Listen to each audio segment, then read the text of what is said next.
Angel, this is second part. Angel, let's watch it. Very nice. Angel, okay, history and about... Okay, I'm not going to say it, okay? You just keep quiet. Okay, okay, watch it. Okay, keep quiet. Around the sacrifice of the cross and the sacraments of the Catholic Church, the real sacraments, and the teachings of the Catholic faith, which is the good schools, the good Catholic schools. In fact, one of the backbones of California has always been, before Vatican II, all those great Catholic schools. The Salesians of St. John Bosco, and the Dominicans, and the Meritus, and the Franciscan schools. And in fact, all throughout the United States, the best schools, all the big names, Villanova, named after St. Thomas Villanova, Gonzaga, St. Aloysius Gonzaga, and many of these great name schools, Notre Dame, Our Lady, St. Mary's, Our Lady, were all once traditional Catholic schools founded by traditional priests, nuns, and brothers. And let's even go a little step farther. The first nurses, the first good hospitals in the United States were founded by the Catholic nuns. And that's even acknowledged in Washington, D.C. There's a big monument to the Catholic sisters who founded the first hospitals in the United States and were there to take care of the wounded soldiers on the battlefields of Gettysburg, Galveston, Texas, and many other battles of the Civil War. There's a famous account of two soldiers lying on the battlefield wounded in Galveston, Texas. And one of them said to the other, "What are those women coming out on the battlefield for? They're going to get shot." And the other soldier said, "They're not just women, those are Catholic sisters. They're the sisters. Don't you know about the sisters?" "No, who are they?" And he explained to them. And many, many, many soldiers of the South especially became Catholic by the good example, the charity, the cleanliness, and the medical attention of these holy nuns. They converted many soldiers. Father John Bannon speaks of one of these nuns at a hospital. The sisters brought in Father John Bannon. He was a chaplain for the Confederate South. He was from Ireland, and he would say Mass for the soldiers. He would hear their confessions. And in fact, he had to yell at a few soldiers for running away from confession and almost going to hell when they were wounded. And in one case, the nun brought in, the sisters asked Father Bannon to come. There was a dying man. He was a Protestant. And the sister said, "Here's the Father. He's here to receive you into the Catholic Church. He's going to ask you some questions."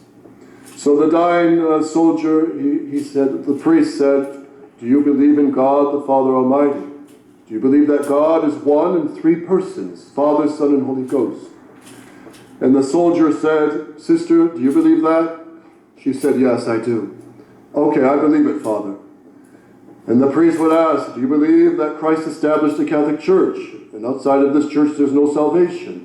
And that this church is one, Holy Catholic and Apostolic, founded on the primacy of Peter, and that Peter is the papacy that Christ established. Do you believe this?"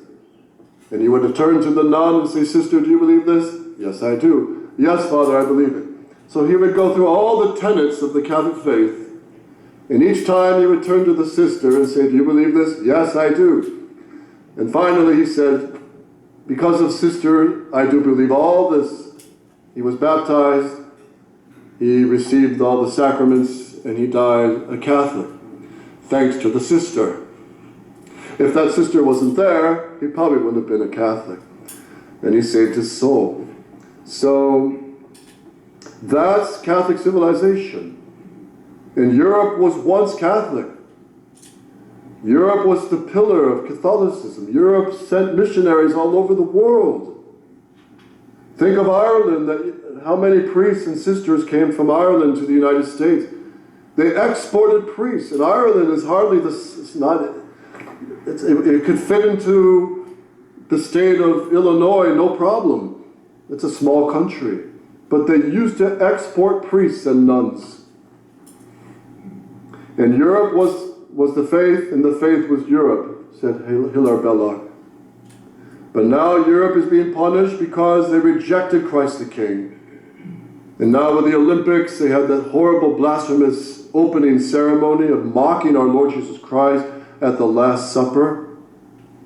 And then just a couple nights ago, or last night, there was a blackout in Paris.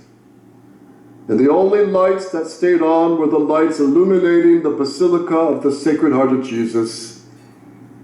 That's a message for all of France. Come back to the heart of Jesus. France blew its mission. It was supposed to promote the reign of Christ the King.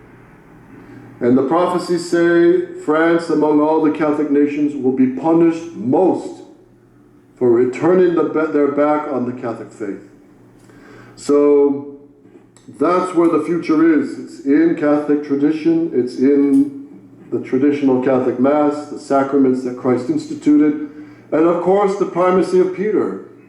We profess in our Catholic dogmas that Christ built the Catholic Church on Peter, and Peter is the rock, and the power of Peter, his authority, is given by Christ as a monarch over the whole church, and he must govern. But as Vatican Council I made very clear, the Pope does not have the right to invent a new Mass, nor change the catechism, nor change the faith. He is not allowed to invent new doctrine. He is not allowed to invent novelties. And if he does, he steps out of line, and we don't have to obey him. We resist him to the face. And that's what we have to do with all these bad popes since Vatican II. We've had to resist them to the face. We pray for them, we respect their authority. As Christ stood before Caiaphas, who was the Pope of the Old Testament, we could say, and he was a wicked man, Caiaphas, an evil man, who rejected the true Messiah standing right in front of him. But our Lord respected his authority, because he never spoke through all the false accusations of that phony trial. He never said anything. But when Caiaphas, the Pope of the Old Testament, stood up and asked him a solemn question, "Tell us by the living God, are you the Christ, the Son of the living God, the Messiah?" And our Lord said, "Yes, you have said it." So our Lord respected his authority. So you see that example in Archbishop Lefebvre. He had to oppose these modernist popes. It broke his heart. It really did. But he was always respectful, but he opposed them on their errors. All of them. Pope Paul VI and Pope John Paul II, who abused their authority, giving a suspension and an illegal, unlawful excommunication, which was completely null and void. Why? Because the Pope's authority is to defend tradition, to build up the faith, to protect the flock from heresy and error. But if the popes abuse their authority to undermine the Catholic faith, bring in a destructive Mass and new dogmas and new heresies such as are introduced by Vatican II, religious liberty, ecumenism, collegiality, freedom of conscience, ecumenism, all these heresies, if the Pope abuses his authority, we don't obey that. That's all. If a father of a family, he has the authority from God to be head of the house. He must love and cherish his wife. He must educate his children in virtue, love his children, form them in virtue. But if he abuses his authority, to abuse his wife, verbally at least, to neglect the children, to squander the money on lottery or the bars or in other places, he's abusing his authority. And the children can stand up to dad and say, "Dad, you are abusing your authority. You have no right to treat mom this way. You have no right to abuse and squander the money that belongs to your family. So it's in a similar way, this is how we have to treat these popes. So hold fast to Catholic tradition, all you little flock. Hold fast to what all the church has always taught and believed and condemned. That's the future. That's the future. And many prophecies say that at the end of the 5th age, which is where we're at now, there will be a gigantic chastisement. And then will issue in the 6th age of the church, which will be the age of the Blessed Virgin Mary, her triumph. And all of us might scratch our head and say, how in the world can Our Lady do this? How can she restore the papacy? How can she restore Catholic governments? But I remind you that it's not even that long ago in Mexico in 1531. Remember, the priests were scratching their heads and the bishops who came from Spain, and they said, how do we convert these Mexicans?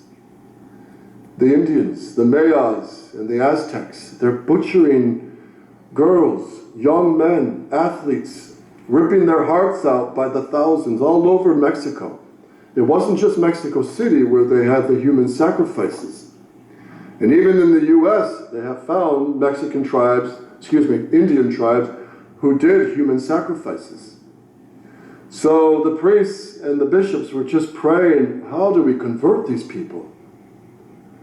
And in 1531, the Blessed Virgin Mary appeared to Juan Diego on the hill of Tepeyac, and she stepped in, and she overturned a completely satanic culture.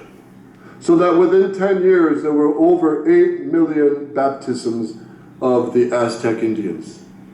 They were lining up for days to be baptized by the priests. And the priests hardly had time to eat or drink or sleep. Their arms were falling off from all the baptisms. And that was Our Lady's victory. So it's a little appetizer of what she's going to do in the age when her Immaculate Heart triumphs. And she did tell Sister Lucia, the children of Fatima, the Pope will consecrate Russia. It will finally be done. It will be done. And that will issue in the triumph of her Immaculate Heart. None of these popes have done it right. None of them have obeyed her. So this is something we gotta, as Catholics, we gotta pray the rosary every day for God to grant us that grace of a good Pope who will finally obey the Virgin Mary. And notice, she relies on the Pope to do his job. So that means the Pope of Rome, established by Christ, can never be dissolved into some democratic president. Our Lady defends the primacy of Peter. And this has always been a Catholic dogma of the faith, as you know well. So let's beg the Virgin Mary, let's turn to our Mother in Heaven, let's turn to Our Lady of Fatima. She's the one that crushes the head of Satan. She's the one given by God to step on his head and crush his skull. Imagine a big boxer like Conor McGregor. He's an MMA fighter. Imagine Mike Tyson or some of these big boxers being beat up by a teenage girl. Talk about a humiliation. They'd be humiliated the rest of their life. But that's exactly what God has arranged. It's this beautiful Virgin and Mother, the Virgin Mary, the most tender, loving, compassionate flower, lily without stain. She's been given by God to crush the serpent's head, Satan himself. He is so proud. He is so full of venom and hatred of God and Christ and the Blessed Mother and the saints and the holy sacrifice of the Mass. And you, he hates you all. He hates priests.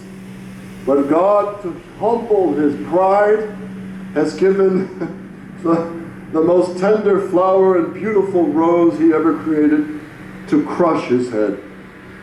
She just puts her head on his head, she just puts her heel on his head, and the power of Christ crushes Satan's head. crushes his skull, squishes his brains, and she has done this over and over again in the history of the church, over heresies, and she's going to do it again.